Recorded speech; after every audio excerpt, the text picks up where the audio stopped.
Yes, this is a good one.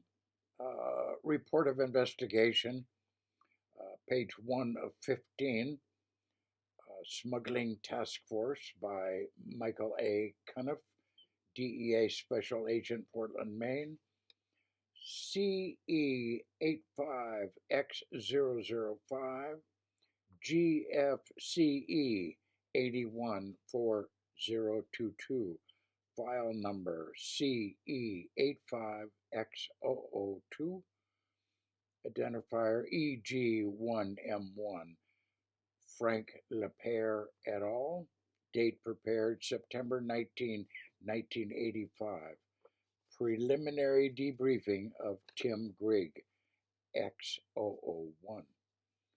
Synopsis: Grigg had provided information as an accomplice witness to 5 drug smuggling incidents as follows. Incident 1, the offloading of marijuana shipment in Connecticut and Long Island in 1977. Incident 2, the offloading of a marijuana shipment on Long Island in 1978. Incident 3, the offloading of marijuana shipment in Maine in 1978. Incident 4, the offloading of a marijuana shipment in Maine in 1979. And Incident 5, the offloading of a hashish shipment in Maine in 1981. Grigg was employed in each of the aforementioned situations by Thomas T.K. Kavanaugh in roles of increasing responsibility. Special Agent Michael Cuniff interviewed Grigg in Portland, Maine on 9/1985 concerning his knowledge of criminal activity.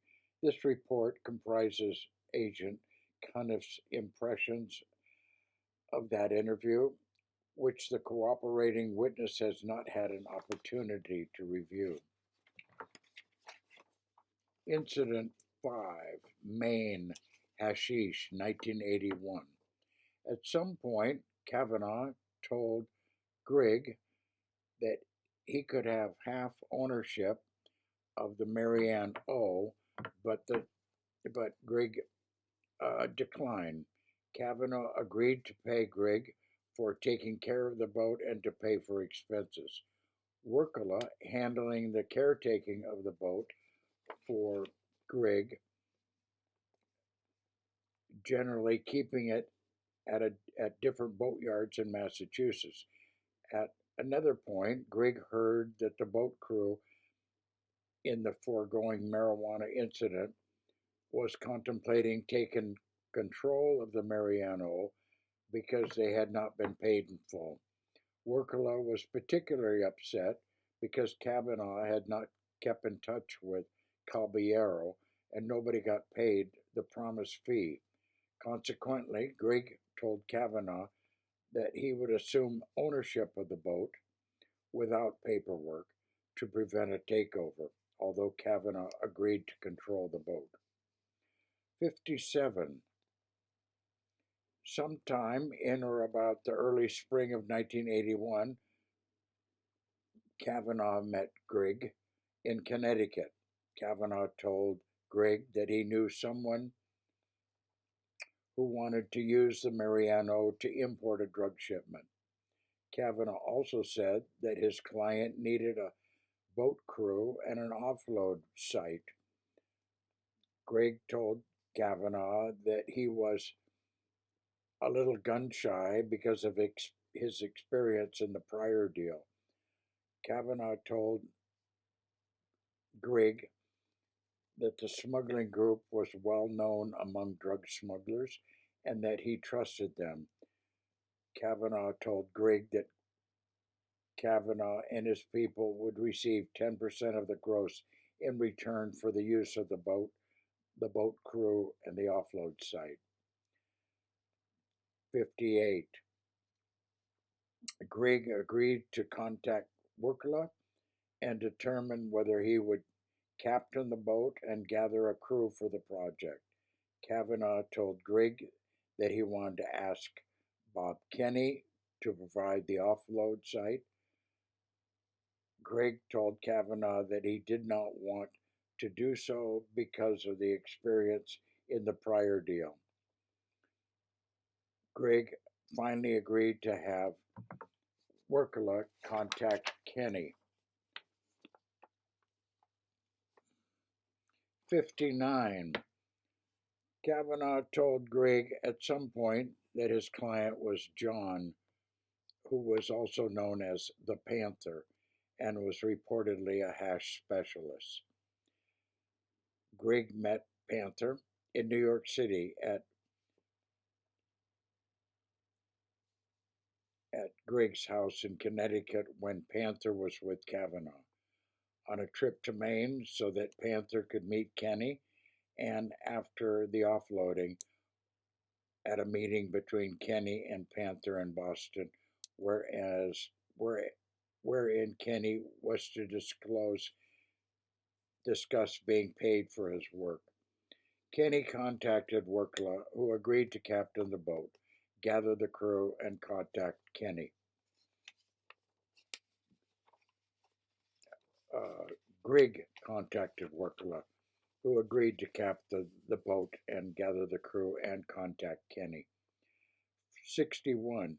An overall plan evolved in time, which provided that Workala would bring the Marianne O to the Azores, rendezvous with Panther's boat, a former Japanese minesweeper that was constructed of wood and had stainless steel engines, where the hashish load would be transferred and transported to Kenny's offload site in Maine.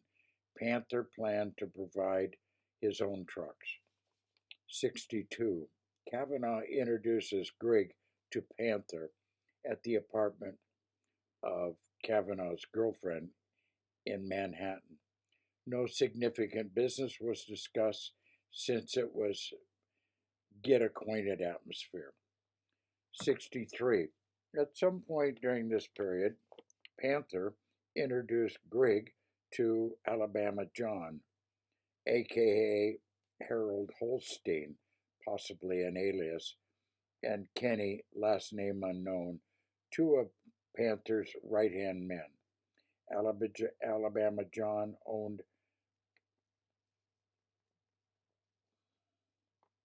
a farm somewhere.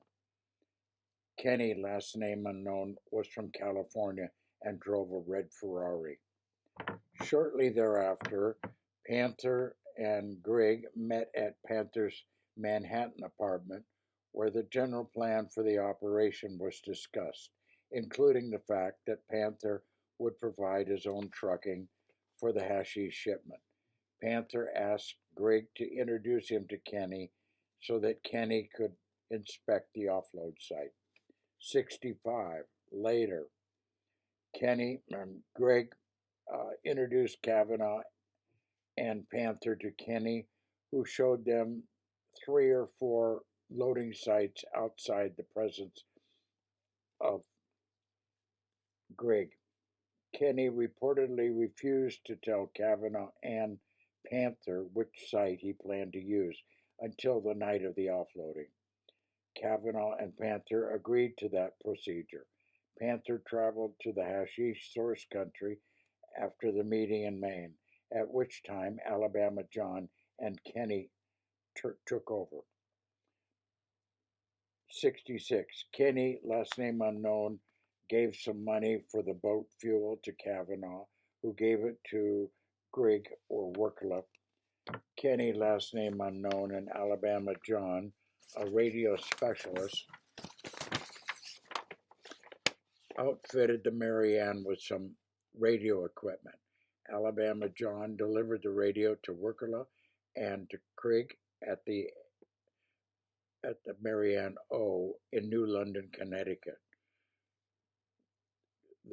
Grigg could not get the radio working right away. At some point, Grigg learned that Alice was the radio code name for the mothership.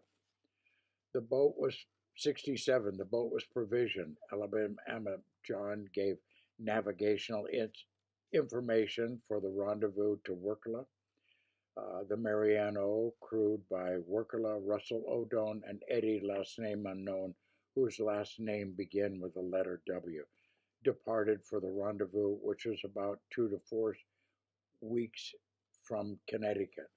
Alabama John reported that he was having trouble contacting the Marianne O by radio. At some point during this period, Alabama John, Panther, and Kenny, last name unknown, went to Grigg's house in Connecticut. Panther told the others that he had rode with the hashish from the woods to the point of mothership's onloading. 69. Workala got a coded message via marine radio telephone operator and a relative to Grigg, advising that the transfer at sea had been completed and that the Marianne O was approaching the Maine coast. Grigg reported Workala's message to Alabama John, who said that he and the trucks would meet Grigg in Maine. Alabama John had been calling Grigg for status checks periodically. 71. Later, Alabama John, 2 trucks, large white International Cube style, arrived by prearrangement at the base of the Route 1 hill in Waldoboro, at which time Kenny's personnel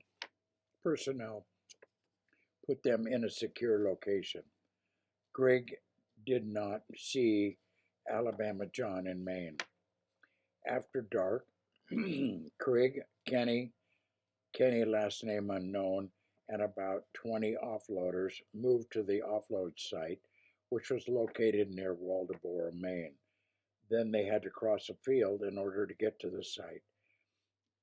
Grigg noticed that some lobster boats had been pulled out of the site and they were muddy slope leading to a dock. Kenny arranged to have some lobster boats meet the Marianne O and bring the hashish onto the offload site.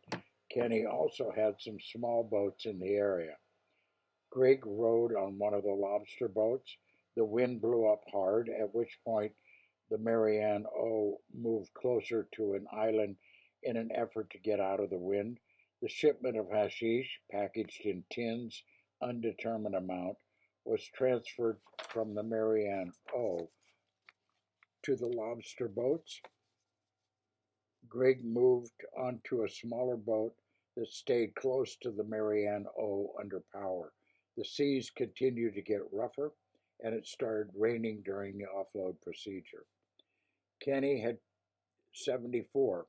Kenny had placed some sentries at the vicinity of the offload site, one of whom gave a code for police presence in the area, which caused some short-lived and ultimately unnecessary panic. The lobster boats landed the shipment at a site near Waldoboro, Maine. 75.